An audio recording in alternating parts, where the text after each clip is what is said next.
Aloba, quand c'est jamais nada, femme mariée, mère de 2 enfants, mais divorcée, bah ma copine, il y a son nous s'abonner à PF Bonheur TV, s'abonner cette fois-ci parce que oui bien qu'on a moi si son aloba c'est que ma rampa bien go banda. Aloba na suka ti no ba ne banteli pour aux en retardé. Makemba lelo et Bonjour chers internautes, bonjour à tous les abonnés de PF Bonheur TV. C'est toujours un grand plaisir pour moi de vous retrouver dans vos maisons, dans vos salons, dans vos télés, dans vos tablettes, téléphones, pour que nous puissions parler, discuter de tout ce qui se passe dans la communauté congolaise. Boyebi qui est communauté congolaise, nous sommes à Kamouela la raté, et Zanga raté, pardon, et chaque jour qu'on se réveille, il y a toujours un nouveau dossier. Alors, les dossiers que nous allons parler aujourd'hui, c'est Makbuzo Batove Bosoto Oizali Koleka entre quelques personnalités. Il y a Mboka Nabiso notamment, Tozui prophète Denilesi, Tozui pasteur Kabundi Oualesa, Oyonenge Bazali Kosala Buzoba Katina Bangona Makambo Bazali Koloba. La polémique wana, et aussi de l'autre part tout le monde est sous ex-député Zachary Bababazo et na lekinaye Jacindala où ils allaient koleka bande ko zali ko sala pasi mawa pe soni na kati na mboka na biso. Alors si c'est la première fois, n'hésitez pas, abonnez-vous dans notre chaîne PF Bonheur TV et activez toujours la cloche de notification pour ne rien manquer. Sans oublier de faire aussi un petit tour sur notre page Facebook PF Bonheur TV officiel. Donc c'est PF Bonheur TV officiel sur Facebook. On est là. Alors, Bandeko, tout aborder si je n'aime pas Bandeko. Donc, pour tenir la rigueur par rapport à cadre Nazali, parce que je suis en tournée comme tout artiste, je suis en tournée artistique en Ontario et dans le reste du Canada. Donc là, je suis à l'hôtel, raison pour laquelle on a profité dans salle moi vidéo Oyo le plus rapide possible. Bandeko Nangaï, vous comprenez maintenant pourquoi est-ce que nous, on manque de modèles dans ces pays-là. Vous comprenez maintenant comment est-ce que nous, on manque, pourquoi est-ce qu'on manque de modèles? Parce que Bato Bakogaï Kozala, ba modèle pour une génération future. On est baïa na média pour détruire Bato. Bato Bakogaï Kozala, ba modèle, il y a foi, il y a croyance, parce que n'oubliez pas que nous sommes un pays laïque, mais où le christianisme domine. Peu importe la tendance, mais c'est le christianisme qui domine plus en République démocratique du Congo. Bande konanga bato bayela bato foi, bayela bato mateya. Oyo bato bazo balandaka bango mikolo nyonso. Botala makambo bazali ko sala na réseaux sociaux. Botala makambo bazali ko sala na média. Je me pose la question, est-ce que baza ba pasteur? Parce qu'un pasteur, c'est un berger. Azali mutu oyo asangisaka bato. Mutu fazala exemplaire, fazala modèle pour que bato yo bazali nzinga na balanda ye. Mais biso toujours ba pasteur mo ba aussi la sous sketch. Je vais vous dire, bandeko wi ki tango passe ezali pauvreté, passe après ba pillage. L'église revendée bandakoya na Congo. À l'époque, tout le monde a le pasteur américain Renard Bonk. C'est la maman la campagne de Sainte-Thérèse. L'église réveille et bande ko commerce kawana. O ba pasteur mingi batu mingi le baza ba pasteur bazalara à l'époque. Ba mon modèle arena donc les modèles américains ba yana ngona Congo. Il y a évangélisation, il y a moto, toutes les choses comme ça. Et on a vu les familles divisées. Parce que baba qui bata catholique baza bandoki donc il y a pas mal de choses. Et bah pasteur on a ba bima na kati il y a un mouvement on a mais la population n'a pas si pillage comment misal les athées comment souffrir et les gens se sont tournés vers Dieu nzambe babi to kendet to poussa n'est pas un to ça n'est pas nzambe nzamba résoudre le problème de biso et ces pasteurs ont compris que batu bazoya parce que bazan a besoin et ils en profitent na faiblesse de la population. Babaniko bêta évangile à modèle na modèle. Des choses comme ça, heureux les pauvres en esprit car ils verront Dieu. Des choses comme ça. Babandiko bêta évangile kokabola.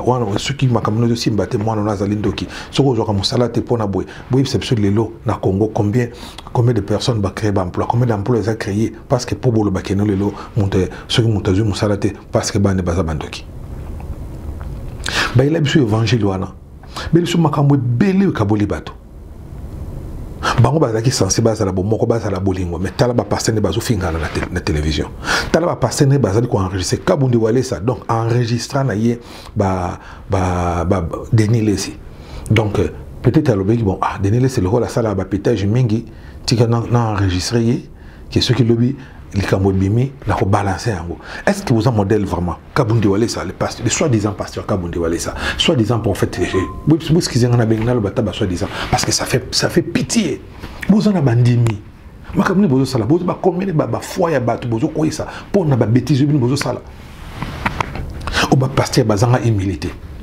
Ba pasteur mobimba bazanga humilité, ba pasteur mobimba bazanga comme je sais pas, bazanga charisme. Et je me pose la question, comment est-ce que la population est à l'église parce que juste parce que beaucoup de gourou, beaucoup de lobotomie, lavage de cerveau, beaucoup de gens même parce que normalement l'église est dénilée, c'est une église à Kabundi Walesa, c'est une église mingi ba pasteur mingi ba aventure ba mingi na Congo ba toko qui est soutenu. Mais beaucoup na ba toko qui est soutenu beaucoup ta bomba za plein. Ba za plein, on se pose la question ba landaka ni kuna.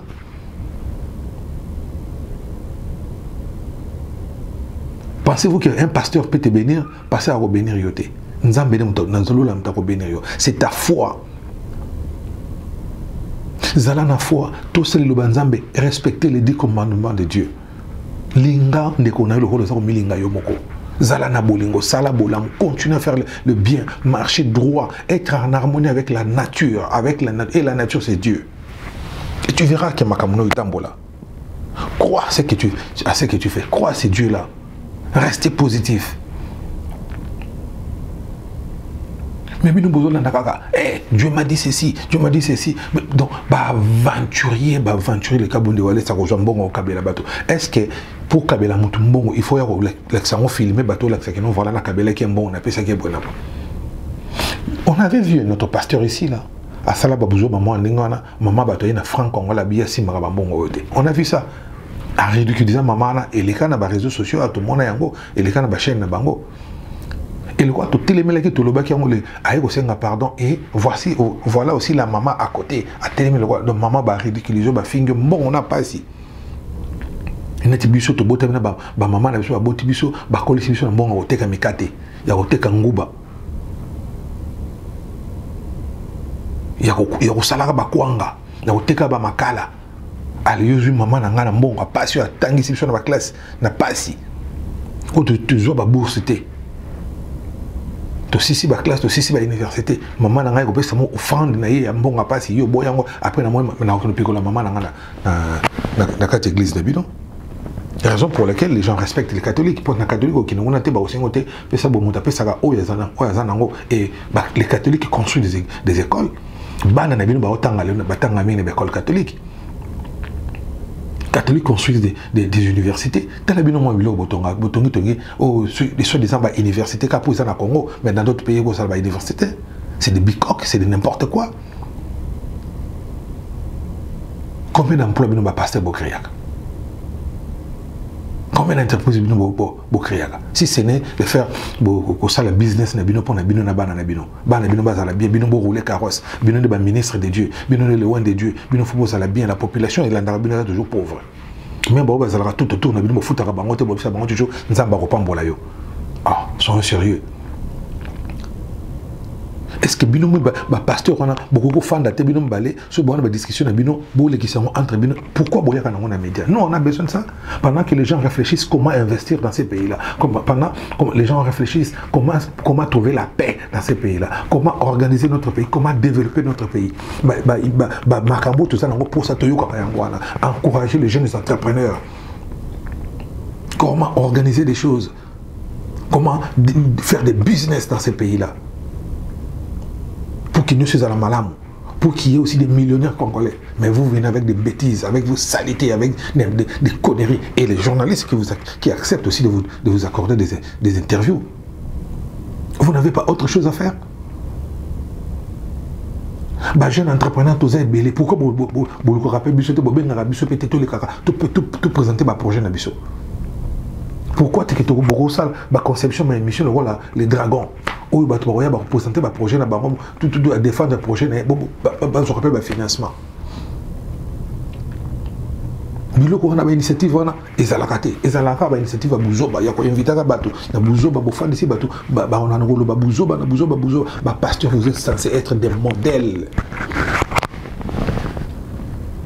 Makambuto il y a Zachary na Jacinda là on a gouna moi tina kolobela ngote parce que les actes à décevant déjà bato je comprends tout je me pose la question comment est-ce que Azara même n'a passeport diplomatique on a parce que ce vieux là ce monsieur là ne mérite pas ça parce que Azali catastrophe Azam modèle il n'est pas un modèle pour quelqu'un qui a été honorable député et où il y a qui patron, il y a ceux qui payent patron, patron qui s'est dit qu'il y a avocat, ceux qui ont maître, ceux qui par rapport aux études, ceux qui études comportementales, des choses comme ça, mais lui-même, vous devez voir, il est capable d'étudier le comportement, mais il est incapable d'étudier son comportement. Son propre comportement bizarre, sale, il y a mais il y a étudier bon, entre on a total on a var balasi mané toujours on a plutôt le bel amazak maintenant le banane makaba il y a pasteur Denis Lessi na prophète Denis Lessi na pasteur nani Kabundi Walesa Sony mususu ala kasoki mongisho ezaka nani ko salaka ba bêtises dans les réseaux sociaux ko finga ka ba maman bato mais vous dites que vous êtes des pasteurs vraiment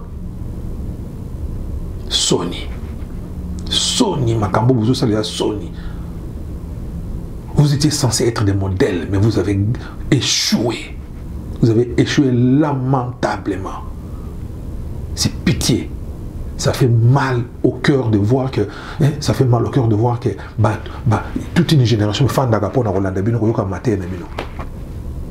Au Bazou, on n'a pas copié Bino. Raison pour laquelle aujourd'hui, dans le Congo, devenir pasteur, c'est devenir un métier. C'est comme un métier aujourd'hui. Et comme un métier, c'est pas comme un métier, comme un métier. On a même ta fan de Bongana, comme un pasteur. Dans un pays où les gens souffrent, mais ça les a été, université, plein, dans la théologie. On ne construit pas le pays par les prières. Le peuple congolais, réveillons-nous. On ne construit pas un pays, on ne développe pas le pays par des prières, mais c'est par le travail. C'est par le travail. C'est par le travail que nous allons construire notre pays, nous allons développer notre pays. Ne pensez pas que, soi-disant, pasteur, nos pasteurs, parce que nous sommes des chrétiens pratiquants, mais on en a marre de ces fameux pasteurs qui nous saoulent toute la journée. Professeurs, des faux prophètes, pour ceux qui sont prophètes. Azaki prophète, jeune moro, prophète, il est député provincial, député national, sénateur, escroc. C'est belé, bon niveau, jeune, comme Luka, pour vivre madame, kosa, kokota na makamo, kota même vie na ba on a danger. Vraiment, ils ont participé mawa. Voilà, on a partagé votre PFB, Patient Fire le Bonheur. N'hésitez pas, abonnez-vous dans notre chaîne PF Bonheur TV et activez toujours la cloche de notification pour ne rien manquer. Merci, je vous aime et que Dieu vous bénisse. Au revoir. Coucou, Maloba, quand c'est jamais nada, femme mariée, mère de 2 enfants divorcée, ma copine, il y a son nous s'abonner à PF Bonheur TV, s'abonner cette fois-ci parce que oui bien qu'on a moi si son on le sait que ma campa bien go banda. Maloba na sukati no ba ne banteli pour aux en retardé. Makemba lelo et ya ko s'abonner. F Bonheur TV na biso nyonso ndenge tozali à s'abonner massivement yi, pour s'abonner na ngulu pa. Tiens. Bala moto suka boy 1 million d'abonnés. PF Bonheur TV na biso, TV na bango, TV na yo. Omani TV na yango yo. PTV na biso nyonso.